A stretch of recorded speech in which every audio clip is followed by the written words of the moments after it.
ومن سيئات أعمالنا من يهده الله فلا مضل له ومن يضلله فلا هادي له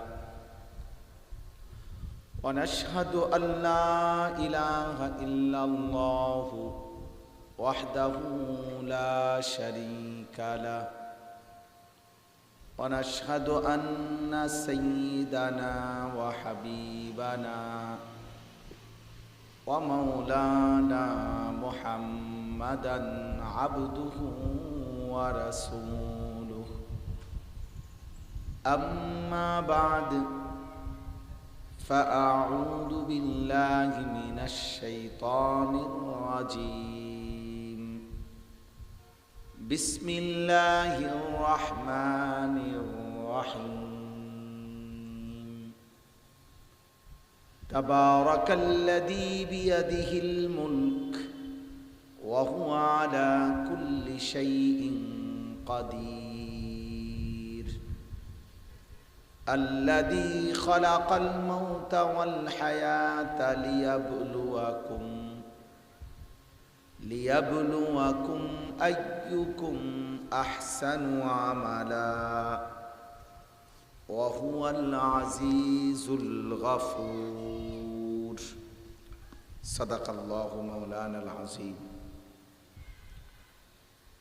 وقال نبينا صلى الله عليه وسلم إن سورة في القرآن الكريم 30 آية شفعت لصاحبها حتى غفر له تبارك الذي بيده الملك اللهم صل على محمد وعلى آل محمد كما صليت على إبراهيم وعلى آل إبراهيم إنك حميد مجيد اللهم بارك على محمد وعلى آل محمد كما باركت على إبراهيم وعلى آل إبراهيم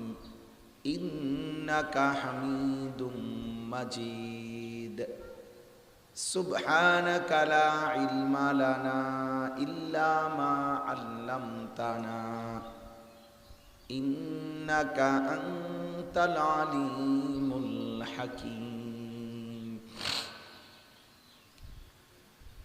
الحمد لله আল্লাহ পাক রব্বুল ইজ্জত যুল জালাল ওয়াল ইকরামের ফজল করম রব্বুল আলামিনের অপরিসীম ইহসান মেহেরবানি দয়া আল্লাহ তাআলা আমাদেরকে আজ 2 এপ্রিল 2026 রোজ বৃহস্পতিবার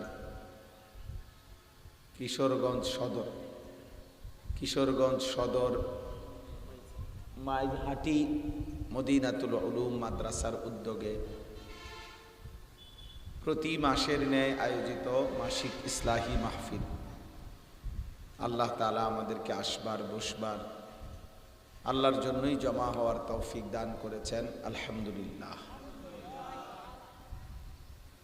সবার কাছে অনুরোধ হলো যে যেভাবে সুযোগ হয় বসছেন, কোনো অসুবিধা নাই, যেহেতু কিছুটা রৌদ্র আছে হালকা, ফলে কেউ মসজিদের বারান্দায়, কেউ এখানে, কেউ আলহামদুলিল্লাহ সামনে, যে যেখানেই বসছেন আমার কোনো আপত্তি নেই। শুধু আমার অনুরোধ হলো অল্প একটু সময় শতভাগ মনোযোগ দিয়ে আল্লাহর কথা শোনা, কোরআন সুন্নাহর কথা মনোযোগ দিয়ে সব সময়। ছেলেরা তোমাদেরকেও বলি ভাই, মসজিদে জুমার বয়ান একেবারে শুরু থেকে শেষটা গড়ে 40-45 মিনিট বয়ান হয়। সব সময় চেষ্টা করা উচিত যে মনোযোগ দিয়ে বয়ান শোনা, আল্লাহর কথা দিল দিয়ে শুনতে হয়। মূলত পরিবর্তন এটা আল্লাহর হাতে, কারো হাতে না, ব্যক্তি কারো হাতে না। তিনি নবী হন আর আউলিয়া হন, হেদায়েত পরিবর্তন আল্লাহরই হাতে। কোরআনুল কারীমের মধ্যে আছে হযরত নূহ আলাইহিস সালাম ওনার জাতির লোকদেরকে বলতেন, ওয়ালা ইয়ানফাউকুম নুসহি ইন আরাদতু আন আনসাহা লাকুম ইন কানা আল্লাহু ইউরিদু আন ইউগবিয়াকুম। তিনি বলতেন যে হে আমার জাতি, আমি যতই তোমাদেরকে নসিহত করতে চাই, আমার উপদেশে তোমাদের কোনোই উপকার হবে না যদি আল্লাহ তাআলা তোমাদেরকে গুমরাহ রাখবেন, পথভ্রষ্ট রাখবেন। এটা যদি আল্লাহ চান তাহলে আমার নসিহতে কোনো ফায়দা হবে। মূলত ফয়সালা আল্লাহর হাতে। হুয়া রব্বুকুম ওয়া ইলাইহি তুরজাউন। তিনিই তোমাদের রব, তার কাছেই তোমাদের ফিরতে হবে, ফিরে যেতে হবে। তাহলে তিনি বুঝাইলেন যে আমার ব্যক্তিগত নসিহত, একের বক্তা পৃথিবীর শ্রেষ্ঠ বক্তা হোক, একবারে কথা বললে একদম মুক্তার মতো মধুজরে যাই হোক, মানুষ 10 লক্ষই হোক, কিন্তু মূল বিষয় হলো পরিবর্তন, হেদায়েত, জিন্দিগি বদলানো, আল্লাহমুখী জীবন, আখিরাতমুখী জীবন, ঈমান আমলের জীবন। এটা শতভাগ সিদ্ধান্তটা, ফয়সালা শুধুই আল্লাহর হাতে। কার হাতে? এটা মনে রাখতে। কোরআনুল কারীমের মধ্যে আছে ইউসুফ আলাইহিস সালাম এর ঘটনা, যে সূরাতে, সূরা ইউসুফ, ওইখানে আছে নবীজি সাল্লাল্লাহু আলাইহি ওয়াসাল্লাম মোবাইলের উলঙ্গ দৃশ্য দেখা, এটা যে গুনাহ, এটা কত বছর পরে মনে পড়বে? কে তারে মনে করাবে যদি আর কোনোদিন মনে না পড়ে? আল্লাহ তাআলা কোরআনুল কারীমে ওয়াদা দিয়েছেন, এটা স্পষ্ট। আল্লাহ তাআলা বলছে মনের ইচ্ছা মতো দিবানিশি যে চলতে থাকে, একটা সময় আমি আল্লাহ নবীজিকে বলছে, বন্ধু আমি আল্লাহ একটা সময় আমি ইচ্ছা করে তাকে গুমরাহ করে দিই। আফারাআইতা মান ইত্তাখাযা ইলাহাহু হাওয়াহু।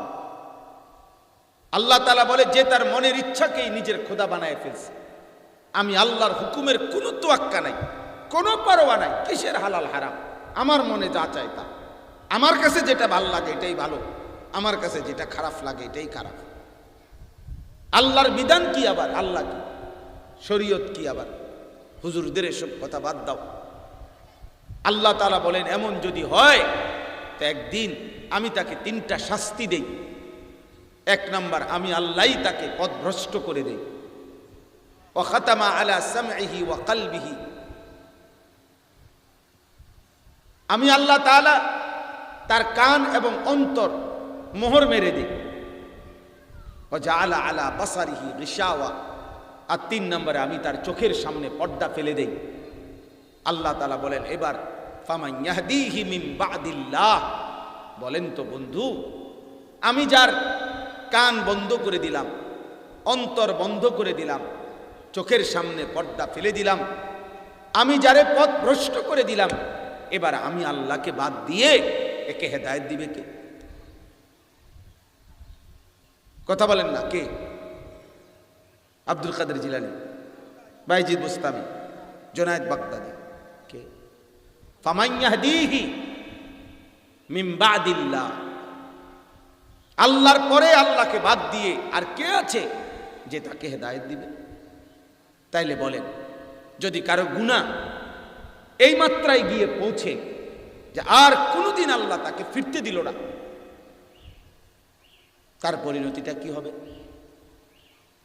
ওয়ালা তাকুনু কাল্লাযীনা নাসুল্লাহ ফাআনসাহুম আনফুসাহুম।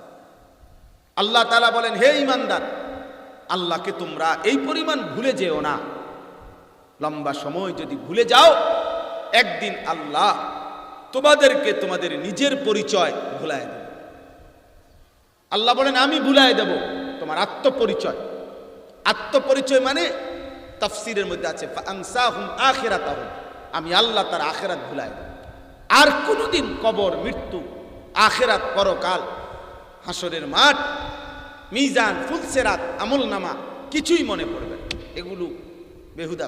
অনেক অসভ্য, অনেক নাফরমান আছে যারা শুধু ভুলে নাই বেটা, তিরস্কার করে বলে হুজুররা কেবল আসমানের উপরে আর মাটির তলের কথা ছাড়া আর কিছু জানে না। হায় বেঈমান! তোরে আল্লাহ ভুলাই দিছে আখেরাত, আসমানের উপরের কথা ভুলাই দিছে, তোরে আল্লাহ মাটির তলের কথা ভুলাই দিছে। তোকে আল্লাহ তাআলা জানোয়ারের মতো কয়টা ভাত খাওয়াইতেছে, আর পেশাব আর পায়খানা আর ঘুম আর লজ্জাস্থানের চাহিদা পূরণ, এটুকু জানোয়ারেরও পূরণ। রাস্তার কুত্তাও খায়, ঘুমায়, পেশাব পায়খানা করে, কুত্তারও বাচ্চা হয়। নাই তো কুত্তার যদি যৌন চাহিদা পূরণ না হয় তো কুত্তার চাও হয় কেন? কুকুরের বাচ্চা হয় কেমন? তোমার আখেরাত ভুলাই গেছে। ভুলছে তো ভুলছে, আবার যারা মনে রাখতেছে তা করে কি করছে? তিরস্কার। হাই বদলসি, তুমি মনে করছো খুব মজা করছো, হ্যাঁ? একজন হুজুরে বিদ্রুপ করিলা, তো কি হইছে এতে? কি হইছে এতে? এরপরে তুমি মরতা না। ইয়াওয়াদ্দু আহাদুহুম লাউ ইউআম্মারু আলফা সানা। আল্লাহ তাআলা বলেন নাফরমান বেঈমান মনে করে, মনে মনে কামনা করে, আহা যদি আমি 1000 বছর বাঁচতাম।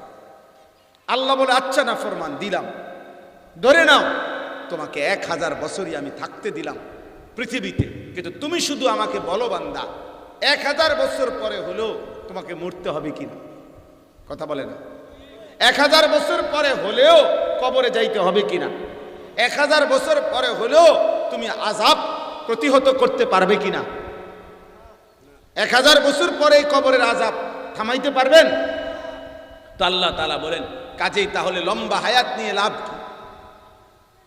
আজকে যদি এমন হইতো যে আমি আর 6টা বছর পাইলে, আর 5টা বছর পাইলে আমি কবরের আযাব, মৃত্যু এগুলোর থেকে সেভ করার যাবতীয় ব্যবস্থাপনাটা করে নিতে পারতাম, তো ঠিক আছে নেন, কিন্তু সম্ভব? ওমা হুয়া বিমুজাহজিহি মিনাল আযাবি আন ইউআম্মার। আল্লাহ তাআলা বলেন লম্বা হায়াত তো তোমাকে আযাব থেকে বিরত রাখতে পারবে না বান্দা। লাভ কি? লাভ কি? আল্লাহ তাআলা কুরআনুল কারীমের মধ্যে বলছেন ওয়া ইউহাদ্দিরুকুমুল্লাহু নাফসা। আল্লাহ তোমাদেরকে নিজের ব্যাপারে ভয় দেখাচ্ছেন। আল্লাহ নিজে বলছেন বান্দা আমি আমার ব্যাপারে তোমাকে ভয় দেখাচ্ছি বান্দা, আমি বড় শক্তিশালী, আমি বড় প্রতিশোধ গ্রহণকারী।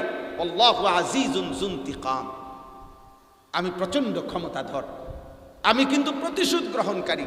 আমি রহমান তুমি শুনছ, আমি রাহিম তুমি শুনেছ, আমি দয়াবান, আমি দয়াশীল, আমি গফুর, আমি গফফার, কিন্তু এটাও শুনে নাও আমি যুনতিকাম, আমি প্রতিশোধ গ্রহণকারী, আমি সারিউল হিসাব, দ্রুত হিসাব গ্রহণকারী, আমি শাদীদুল ইকাব, প্রচন্ড শাস্তিদাতা, প্রচন্ড শাস্তিদাতা। আন্না আযাবি হুয়াল আযাবুল আলীম, আমার আযাব বড় ভয়ানক। কাল্লা ইন্নাহা লাযা নাযাআতাল লিশাওয়া। আল্লাহ বলে বান্দা জাহান্নামের ধাউ ধাউ লেলিহান আগুনে, এই ছেলে, এই বেটা, এখানে বসে চুল ঠিক করো মোবাইল দিয়া, বাইরে বেটা, আনতে কা বেটা,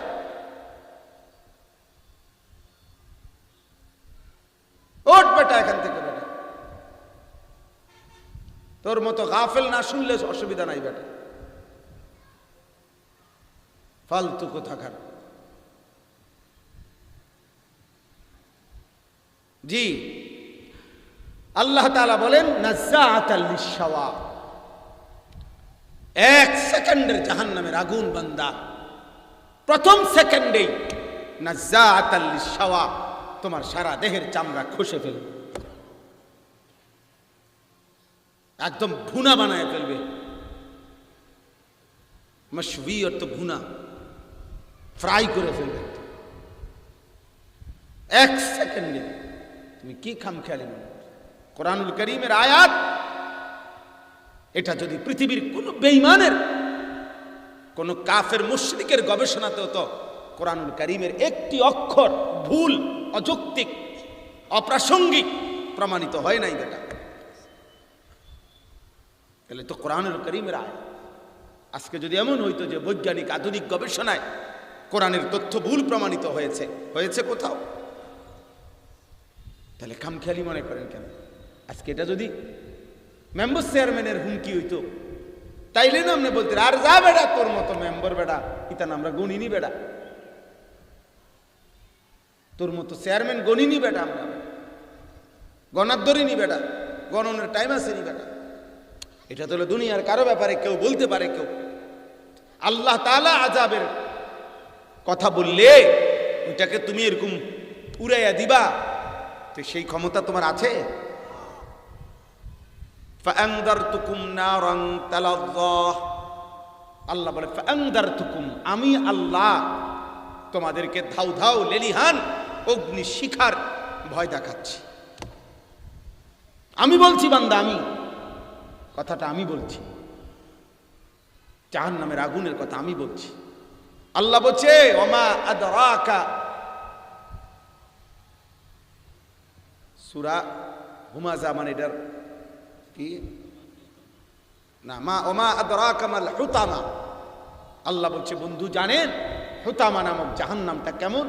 নারুল্লাহিল মুকাদা, নারুল্লাহিল মুকাদা, স্বয়ং আপনার রব আল্লাহর হাতে প্রজ্বলিত জ্বালানো ধাউ ধাউ আগুন। যে আগুন আপনার রব জ্বালাইছে, আল্লাহ জ্বালাই দিছে, যে আগুন আল্লাহ জ্বালাইছে, নারুল্লাহ আল্লাতী তাত্তালিউ আলাল আফইদা। আল্লাহ তাআলা বলে বন্ধু দুনিয়ার আগুন এক পাশে লাগে, দুনিয়ার আগুন যদি কারো হাতে লাগে চেষ্টা করলে হয়তো হাত পুড়ে গেছে বাকি শরীর বাইচা গেছে, পাও পুড়ে গেছে বাকি শরীর বাইচা গেছে, এমন হইতে পারে। একাংশ পুড়ে গেছে বাকিটা কি রয়ে গেছে। খোদার কসম আল্লাহ বলে জাহান্নামের আগুন আমার হাতে জ্বালানো আগুন, এই আগুনে ফেলবে তো আল্লাতী তাত্তালিউ আলাল আফইদা, প্রথম সেকেন্ডেই কলিজা শুদ্ধা, সারা দেহ কলিজা শুদ্ধা জ্বালায় ফেলবে। আফইদা মানে দিল, দিল কলিজা, এক সেকেন্ডেই সারা দেহ এবং কলিজা সহ জ্বালিয়ে ফেলবে। চলো ভাই দোস্ত, বাপ আমার, বন্ধু আমার, সাথী আমার, আজকের এই মোবারক ইসলাহি মাহফিল আমি প্রসঙ্গক্রমে আসছি। আমি আজকে 3 দিন কিশোরগঞ্জ ময়মনসিংহে আছি, মঙ্গল বুধ বৃহস্পতি আজকে সহ। এই সূত্রে আমি সুযোগ ছিল, আমারে জিহাদ অনুরোধ করছে এই মাদ্রাসার আজকের মজলিস, ঠিক আছে সুযোগ থাকলে আমার কোনো আপত্তি নেই। আমি যেমনি মাইক লেগেছি, আমার ওর নাম আছে না নাই, পোস্টার আছে না নাই, আমার এত কিছু কি দরকার, আমার মাইক দরকার। আমি সবাই চিনলেই কি না চিনলেই কি, জানলেই কি না জানলেই কি। আল্লাহর কথা একজনকে বললেও নেকি হয়, 1000 জনকে বললেও কি হয়, নেকি দরকার, সওয়াব দরকার। সম্ভাবনার সকল সুযোগ কাজে লাগানো উচিত, সব সুযোগ কাজে লাগানো, যেমনি সুযোগ হয়, যেমনি সুযোগ হয় আল্লাহর কথা বলা, যতবার পারা যায় ততবার বলতে থাকা, যেখানে যেখানে সুযোগ হয় সেখানেই বলা। हाँ सब बोला, कभी अर्श पर कभी फर्श पर, कभी उनके दर कभी दर बदर, गमे आशिकी तेरा शुक्रिया मैं कहाँ कहाँ से गुजर गया, कभी हो रास्तों में तन्हा कभी हो